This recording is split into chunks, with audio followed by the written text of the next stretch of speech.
குடும்பத்தோட ராமர் அப்பா தசரத மகாராஜாக்காக அந்த கோயிலை காட்சி கொடுக்குறார்.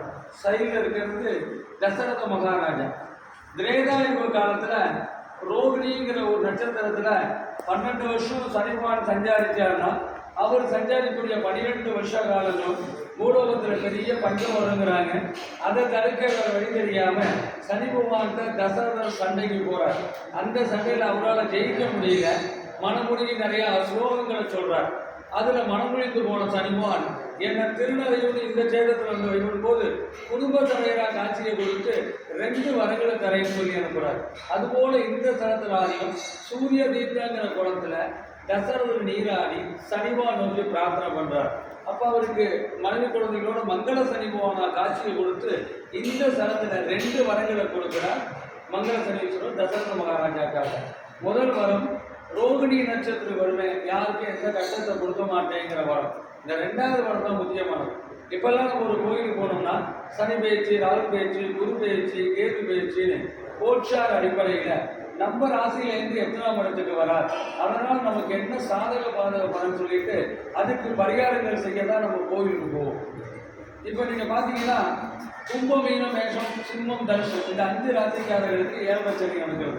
இந்த ராசிக்காரர்கள் ஒரு கல்யாணம், குழந்தை, உத்தியோகம், தொழில் சரியாக அமையல அப்படின்னா நாம் பொதுவாக என்ன சொல்லலாம், இப்போ 7 சனி வந்தால் இதெல்லாம் நடக்காது, இப்போ 7 சனி வந்தால் கல்யாணம் ஆகாது, நல்ல படிப்பு வராது, வேலை கிடைக்காது, எந்த காரியத்தில் நமக்கு தடை தாமதம் ஏற்பட்டாலும் அது 7 சனி மேலே தான் நம்ம சொல்லுவோம். ஆனால் அப்படி கிடையாது. 7 சனி நமக்கு நல்லது செய்யறதுக்கு தான் ஒரு 7 வருஷம் வராதே தவிர நமக்கு எதுவும் சாதனம் செய்யறதுக்கே இல்லை. நீங்கள் கல்யாணம் ஆணவ காலத்திலிருந்து பார்த்தீங்கன்னா 2 பேரில் யாரோ ஒருத்தவங்களுக்கு 7 சனி நடக்கும் போது தான் கல்யாணம் ஆயிருக்கும், குழந்தை பிறந்திருக்கும், பதவி உயர் கிடைச்சிருக்கும், வேலை நிரந்தரமாயிருக்கும், வீடு கட்டியிருக்கலாம். இதை எல்லாமே சனிபகவான் தான் கொடுக்கணும். இவர் எங்கேயோ கொடுக்க தவறிட்டார் அப்படின்னா அது 7 சனியால கிடையாது. ஜாதகத்தில் தான் சனிபகவான் ஏதோ ஒரு இடத்துல பாதகமாக இருக்கான்னு. நீங்கள் ஜாதகத்தை எடுத்தீங்கன்னா ஒரு 5 இடங்கள் சனிபகவானுக்கு பாதகமான இடங்கள். இப்போ நாம் பார்க்குறோம், இப்போ ஜாதகத்தில் எதுக்கு பாதகமான இடங்கள் இருக்கு அப்படின்னா அது கர்ம வினை. போன ஜென்மத்தில் நம்ம என்ன செய்கிறோமோ அதை வச்சு தான் இந்த பிறவி நமக்கு அமையாது. இந்த பிறவியில தான் இந்த மாதிரி இடங்கள் இருக்கணும் அப்படிங்கிறது அமைப்பு. நீங்கள் பொதுவாக பாருங்க, ராமர் வந்து ஒரு அவதார புருஷர், விஷ்ணு பகவானுடைய ஒரு அவதார புருஷர். 10 தசாவதத்தில் ராமாவதாரமும் ஒன்று. அவர் 5 கிரகங்கள் உச்சமாக இருக்கும்போது அவர் பிறக்கிறார். அந்த புனர்பூர்வ நட்சத்திரம் செப்பலக லக்னத்தில் 5 கிரகங்கள் உச்சமாக இருக்க நேரம் தான் பிறக்கிறார். திதி தேவையில்லை, அது நவமி திதி அஷ்டமிகள் நீங்கள் பார்க்கவே வேண்டாம். ஜாதகத்தில் நட்சத்திரங்களும் லக்னம் மட்டும்தான் பேசும். 5 கிரகங்கள் 5 சொல்லக்கூடிய பஞ்சபூதங்கள் நிலம், நீர், காற்று, ஆகாயம் சொல்லக்கூடிய இந்த 5 கிரகங்களுக்கான அறிவு. இந்த 5 கிரகங்களும் உச்சமாக இருக்கிற காலகட்டத்தில் தான் ராமர் அவதரிக்கிறார்.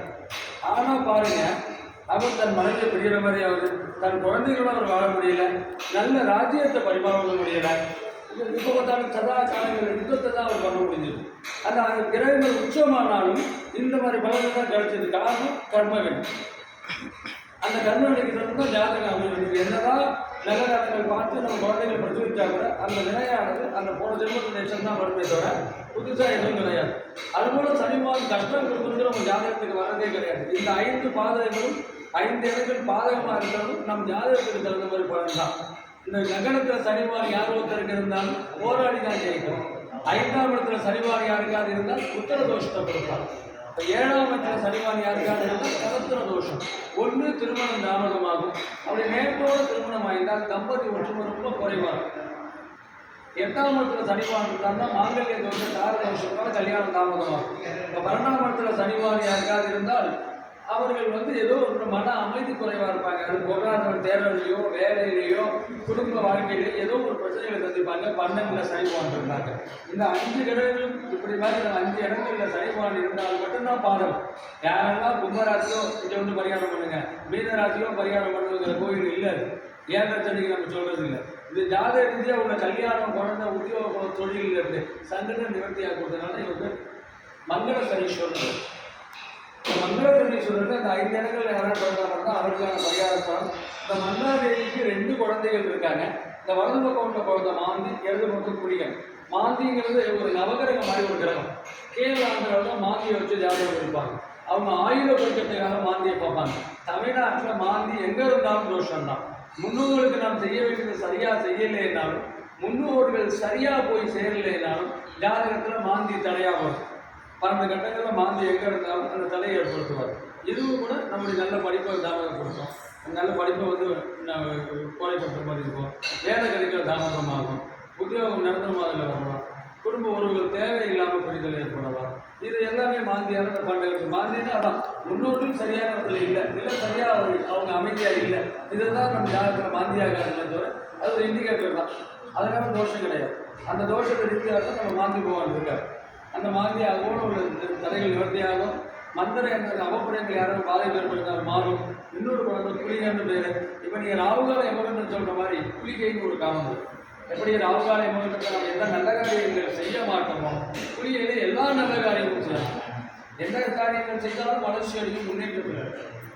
அதெல்லாம் ஒவ்வொரு நாளும் புலிகையில தான் நம்ம சொல்கிறோம். புலிகை எல்லாமே ஒரு நாகர்கள் தான். சப்த நாகத்தில் அது ஒரு நாகம். புலிகையில ராஜான்னு சொல்லுவாங்க.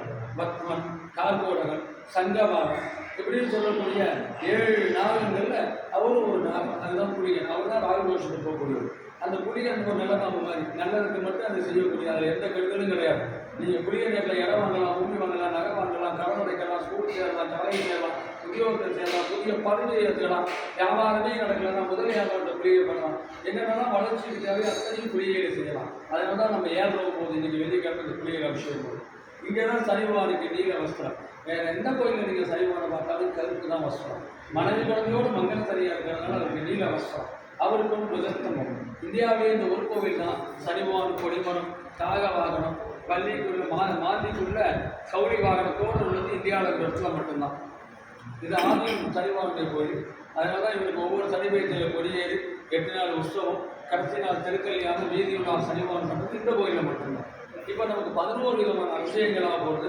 ஒவ்வொன்றுக்கும் தீபாவளியாகும். நல்ல மனசார பிரார்த்தனை பண்ணிங்க. மங்கள சனீஸ்வரர், மங்கள மாந்தி, மங்கள கோயில் உங்களுக்கு எல்லா வித பிரார்த்தனையும் பலிதமாகக்கூடிய நல்ல நேரம். நல்ல மனசார பிரார்த்தனை பண்ணுங்க.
Thank you.